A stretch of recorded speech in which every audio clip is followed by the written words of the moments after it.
بسم اللہ الرحمن الرحیم۔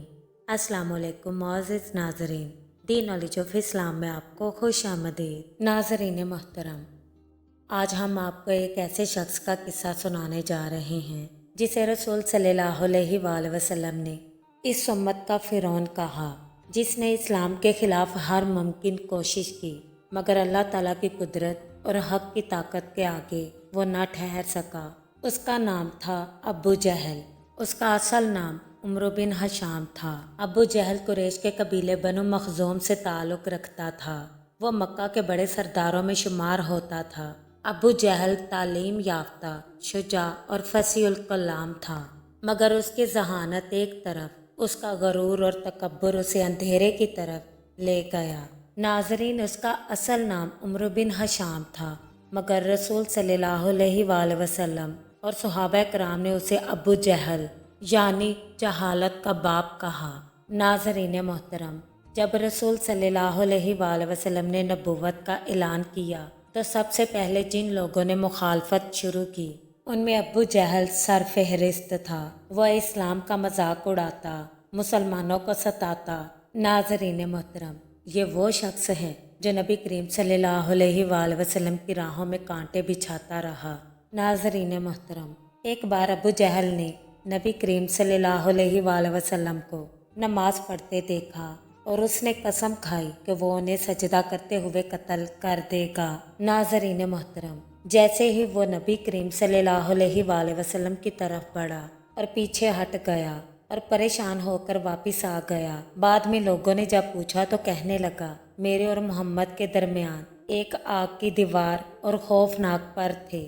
ناظرین، یہ اللہ تعالیٰ کی طرف سے حفاظت تھی جو کہ اللہ تعالیٰ نے اپنے نبی کی۔ ناظرین، ابو جہل وہ انسان تھا جس نے اسلام لانے والوں پر ظلم و ستم کے پہاڑ توڑ دیے، جن میں سے حضرت بلال حبشی رضی اللہ تعالیٰ عنہ، حضرت خباب بن ارت رضی اللہ تعالیٰ عنہ، حضرت سمیہ رضی اللہ تعالیٰ عنہ اسلام کی پہلی شہیدہ حضرت سمیہ رضی اللہ تعالیٰ عنہ تھیں۔ ان سب پر ظلم و ستم کرنے والا ابو جہل تھا۔ ابو جہل نے حضرت سمیہ رضی اللہ تعالیٰ عنہ اور ان کے شوہر یاسر رضی اللہ تعالیٰ عنہ کو تپتی ریت پر لٹا کر ظلم و ستم کرتا رہا۔ ناظرین محترم، اس طرح ابو جہل نے حضرت سمیہ رضی اللہ تعالیٰ عنہ اور ان کے شوہر حضرت یاسر رضی اللہ تعالیٰ عنہ کو تپتی ریت پر لٹا کر شہید کیا۔ ابو جہل خوش ہو کر کہنے لگا کہ یہی انجام ہے محمد پر ایمان لانے کا۔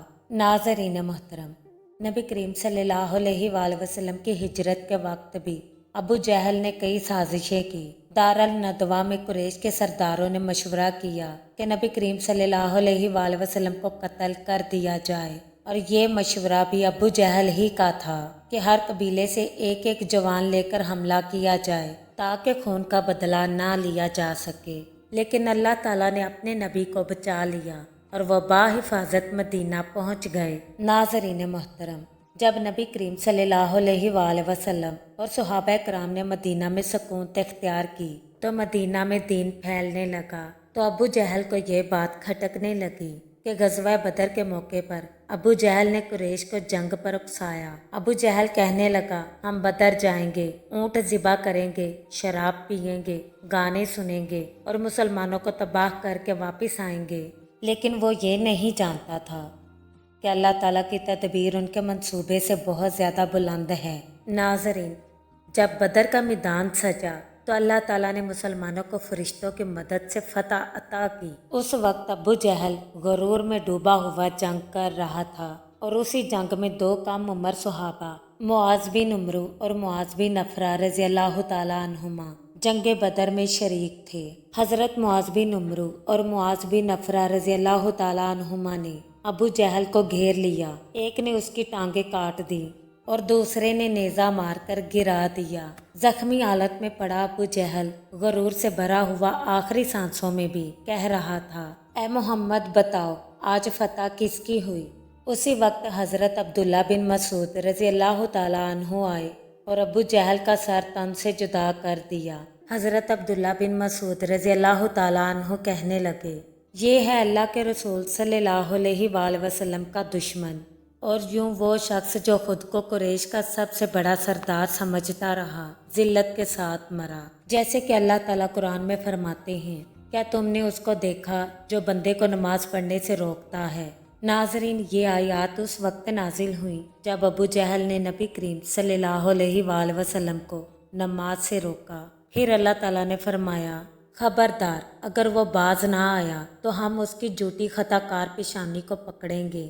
رسول صلی اللہ علیہ وآلہ وسلم نے فرمایا، ہر امت کا ایک فرعون ہوتا ہے اور اس امت کا فرعون ابو جہل ہے۔ اور جب ابو جہل غزوہ بدر میں مارا گیا تو حضور نبی کریم صلی اللہ علیہ وآلہ وسلم نے فرمایا، یہ اس امت کا فرعون ہے۔ ابو جہل کی لاش کو دیگر کفار کی لاشوں کے ساتھ ایک گڑھے میں پھینک دیا گیا۔ نبی کریم صلی اللہ علیہ وآلہ وسلم اس وقت فرما رہے تھے، اے کفار قریش، کیا تمہیں میرے رب کا وعدہ سچا نہ لگا؟ ناظرین، اگر علم اور عقل کے باوجود اگر دل میں تکبر ہو تو انسان ذلیل ہو جاتا ہے۔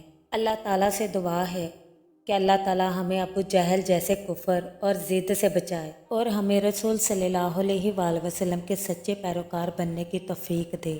آمین ثم آمین۔